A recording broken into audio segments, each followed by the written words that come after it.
Hi. Hi, Michelle. It's been a little while since it's been a couple of weeks. We haven't recorded in a couple of weeks. What did you do last week? You went somewhere. I went out. It's fall while we're recording, and I went out and communed with the trees and enjoyed watching them change colors. You're the reason that they're changing colors. I scared them because you communed. I communed. Yeah, it was shouldn't lovely. Commune. No communing. And I watched my blood pressure go down a notch and then down a notch. And then it was like the leaves. It just kept falling. And it was I feel refreshed. Good. I'm glad. Which is, and I worked while I was doing that. But yeah. So how about you? What have you been up to the last couple of weeks? Well, I don't feel refreshed. But that's okay. You haven't been communing with the leaves. I haven't been communing. Doing quilting. For you, that would not be, by the way. That would not be a low stressor. That would not be a low stressor for me. You have not been because I would just be looking at the leaves going, there's slugs and stuff underneath there, and it smells like rotting leaves. Why? But today's catnap day. Okay, you said this like literally seconds ago while we were fiddling with the internet, and I went, "What's catnap day?" And then she started to tell me, and I went, "Okay, pause. This is what we need to talk about." Okay, today. so catnap day was born out of two very real truths. One is that the people on my team are all high achieving, high energy. I would say, well, high energy, maybe not so much, but high achieving for sure. A lot of perfectionism. They're driven. They're very driven. Yes. I know them. And it's incredible. It's incredible. Oh, you have amazing stuff. It's an amazing group of people. And two, the truth that everybody is better with a little bit of rest. Oh, we say it all the time. Yes. You have to have. But that is easier to know than it is to do in practice, because in practice, especially when you're driven, and you're high achieving and you're young. Yes. You know, because I hit a wall when I was like 39, 40, where I was like, I can't do this. I just can't do this anymore. I need to rest. I need to take a break. A lot of people hit it, and you don't know when that's going to happen. And you just don't know when it's going to happen. And in reality, your body will do it for you. Your life will do it for you. Will enforce it. You know, if you don't. So there are gobs of TED Talks and other videos that will describe for you how people ignored the signs their body was saying, and they wound up in trouble. And so I was having a conversation with my leadership team, and they were like, well, we just don't feel like, because we were talking about PTO, and they were like, well, we just don't feel like we can take time off. So much happens in a day, right? That we just don't feel like we can take a day off. Well, a little bit of that is FOMO. Yeah, but not a lot. But there's a little. Yeah, there's a little bit of that. But at the same time, it's true. A lot happens in a day, and in any given week, we might kick off one or two projects. Launch one or two projects into the world. We definitely have we have a working management team, which means that they have tasks to do within their team as well as managing their teams. Okay. All right. So one of the fundamental things that I'd never heard it explained this way, but I was reading something a couple of weeks ago, and it explained like a month ago, and it was talking about the maker schedule versus the manager schedule. Oh, absolutely. Okay. Managers divide their time into hour or half an hour increments, right? Because our schedules are meeting driven. Mm-hmm. Makers divide their time in a workday into 2 blocks, morning and afternoon. Yep. And if you schedule a meeting at 10 o'clock in the morning, for them, the whole morning is blown on that meeting because they can't get into a project. They get into work at 8:30 or 9. They can't really sink themselves into a project. It's that focus thing we talk about. It's that being able to really focus. And get ready for the meeting. Yep. And then be at the meeting and then come out of the meeting. And then they have to kind of re-engineer themselves to what they're doing. So that 4-hour block is taken up. So it's incredibly important for working managers who do have making to do and managing to do, that they can, that is acknowledged in their schedule. I think, right there, just having the conversation, I bet was very liberating for all of them to be like, that's exactly what's happening. So meetings are getting scheduled, based on my calendar or based on somebody else's calendar. And then it's just really hard. So we had already instituted like 2 days a week where we're not going to do external meetings. And we're going to do our best not to have internal meetings. But those days do often have a lot of internal meetings on them. We do our best, but they get borrowed. And we have more intense leadership meetings on those days. Mm-hmm. And we often do product launches, kickoffs, new project starting, project ending, things on those days because there's no meetings so they can focus, right? Yep. So a catnap day is a day that nothing is scheduled. Absolutely nothing is scheduled. There's no meetings on the calendar, internal or external.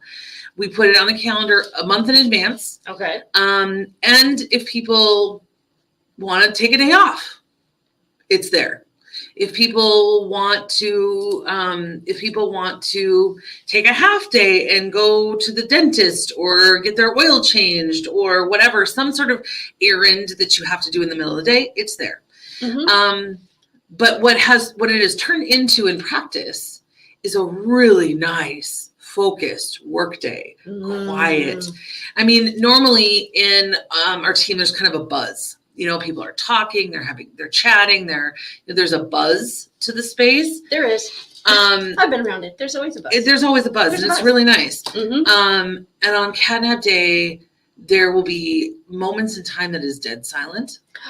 And everybody's got their head down, their head into something. They're really focused. They're working hard on something. Mm-hmm. Or at the other end of the room, there'll be a movie playing and people are, they're working. They've got their laptops and they're working, but they're working on things that maybe they take time, but they don't take all of their brain power. Right. And so they have, they do the things that make the task go easier. They watch a movie, they chat a little bit, there's some snacks.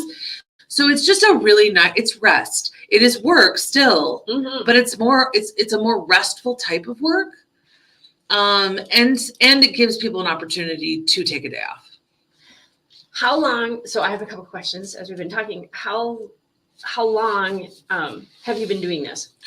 Well, we call them catnaps and encourage it within our employee handbook. Mm-hmm. And we talk about how important rest is, how important it is, especially for those in creative roles, to recharge and take time. And, we talk about that. We talk about time away from your desk. Mm-hmm. We built a building that has a waste space, that has places that people can work in bean bags and places that people can work that aren't at their desk. Mm-hmm. But in terms of the company-wide catnap day, we've been doing that for 4 months. Okay. And it is one of the most popular things, one of the best things we've ever instituted as a leadership team. As I'm listening to you and thinking back to when I was an employee, and thinking about that balance, when I was designing subdivisions and so forth. It's really hard. It's because I would have to really get into laying out this whole property and stuff. And then somebody knocks on your door and says, "You got a minute?" And it's like, okay. Or I have to stop because, a variety of clients were coming in and then and have to totally go over to this whole other project and go through this thing and completely mentally shift. And then I'm like, okay. And then they just told me a whole bunch of good stuff that I wanted to go back in there and deal with, but I couldn't because that wasn't because you're on deadline for this other thing. I'm on deadline on this other thing. Okay, so now I gotta go back in. It was a grind. It felt like this constant gear grind, and I'm like, this is harder than it needs to be. It's hard to shift from task to task. Somebody isn't getting this. We constantly and consistently ask people to shift from task to task. We've had conversations before. We've done podcasts about focus. We've done podcasts about multitasking where it's not really multitasking. It's just rapid focus shift from one task to another. And some people are better at it than others, A. And B, we expect it of people too much. Absolutely. Because of the number of ways there are to communicate with people instantly. Yeah. We use Slack as a team. Most people have their phones at their desks. Most people keep their email open all day long. Because of my phone just dinged, because of all of the ways there are to communicate with people, our expectation in communication is faster than it was before. Oh gosh. So I expect an answer to a question within 20 minutes, whereas before 2 days. Back in the day. I mean, when email first came out, I mean, a week was pretty. Yeah, that was pretty good. It was pretty good. Yeah, you'd fling it out into the old ether and be like, and be like, they'll get back to me in a week. If you really wanted an answer right away, you'd call. You'd call. And we don't do that anymore. No. We consider calls an interruption. I know. Yeah, it shifted. But so the number of ways there are to instantaneously communicate and connect means that even within the building, within the team, the expectation is that you'll answer fairly quickly. Right. They're like, I can see you. Like, why aren't you answering me? You're not on the phone, I can tell. Like, why aren't you answering me? And focus I think starts to look like one of your staff members. Focused work starts to look like you're screwing around. Yeah. And it's not. You're not. Focused work, it's incredibly important that people can sink themselves into a task. Yes. Now, okay. And get into a flow. How many times a month do you have cat naps? Well, we in the first 4 months learning and stuff. In the first 4 months we have they're very hard to schedule. Yeah. But we have, and they're very hard to maintain. Especially with my schedule. So so I tend to be the one that will break away from the cat nap day. And because I have today I have a meeting for an advisory board that I'm on that's 15 people, and I can't move that or not be there. But nobody else on the team has to be there with me. I was just going to say, that's a you thing. That's a me thing. I can honor cat nap day. And yesterday we found out that one of our meeting invites from today that we moved didn't make it onto a client's calendar. So we made an exception for that as well. But those are the kinds of things that we have to really hold strong with. So is it once a month? So right now it's once a month, but to actually answer your question, right now it's once a month. But I'm actually considering, we said we'd go through the rest of this quarter with it once a month. Yeah. But I'm considering wanting to do it twice a month next year. I have to say, listening to you and just having been in a variety of those positions, we both have. Yep. Boy, a day like that once a week would be thrilling as heck to me. Mm-hmm. And that's a huge stretch. I get that. That's a stretch, but we can get to twice a month. As a business owner, we're totally in this manager maker space. We're constantly doing that. And I have to do this. I do time blocking, it's called. Right. And I time block things and everybody knows if they can see my schedule or dealing with it. That's not no, she's not meeting with anybody that. She has to get stuff done. Yeah. And I'm not I give it away more because no matter what, I own the business and I'm sales. If it's you. So it's hard to maintain when it's just you. Yes. I think it's hard to maintain the discipline of it when it's just you. I had another business owner talk to me, and this was pre-COVID. I think it's gotten a little easier. Mm-hmm. People are more likely to be okay pushing off a meeting, or saying, well, let's try email first, or people are getting a little bit more or just let's do a quick online, let's just do a quick Zoom because we don't need to travel into each other's spaces, or we don't need to have lunch, or we don't need to do things that take more time. So it's getting better, but pre-COVID, I had a business owner share a really good trick with me. And it was where she said, well, I take meetings in my office or I take meetings out of the office on Mondays. Lovely. So if you want me to come to you, you can pick a Monday in the next 3 weeks. Yes. But if you want to meet this week, there's nothing. Then you can come here, or we can do it electronically. I take meetings out of my office on Mondays. I like that. Or I take meetings on Tuesday, Thursday, and Friday. Mm-hmm. Finding a boundary that's easy to, it's hard to explain. Well, I have a 4-hour block because it's really hard to get in the flow, and I've got ADD, and it's just not good for me, blah, blah, blah. So I have that time blocked off, but can you do it? And nobody cares. And nobody cares. Let me help you. No one cares. So tell them what's available. So saying, clear as kind. I take meetings on Tuesday, Thursday, and Friday. Mm-hmm. Clear as kind. Clear as kind. And nobody cares why. Nope. And it if doesn't they matter. do, that's their problem. Yeah. That's what I always say about that. That's their judge. They can deal with that guy. So I have another friend who we've talked about, Danella, who we've interviewed before, who does her best when somebody wants to meet with her. She says the best day to meet is Monday because it's a work day for her, but the restaurant's closed. Yep. And it's just really, she says the best time to meet, or the best day of the week to meet is Monday, and I don't meet over meal times because she's busy. Everybody wants to meet between 10:30 and 1, and that's the lunch rush. Yeah. She might not be actively working in the restaurant, but she's working in a basement, working on other stuff. And if she has to step in, she's there, and that's important. Mm-hmm. It's important to the team. It's important to her. So she doesn't take meetings during that time, and it's brilliant because if you take meetings during that time, then Yeah. Can't get anything done. I really just want to honor that you heard this, that you spoke with the team, and that you're implementing it, because it's so logical. And I know it's been out in the world in a variety, it's out in the world in a variety of ways. We call it Catnap Day because it's cute and it's it's branded, it's like a thing.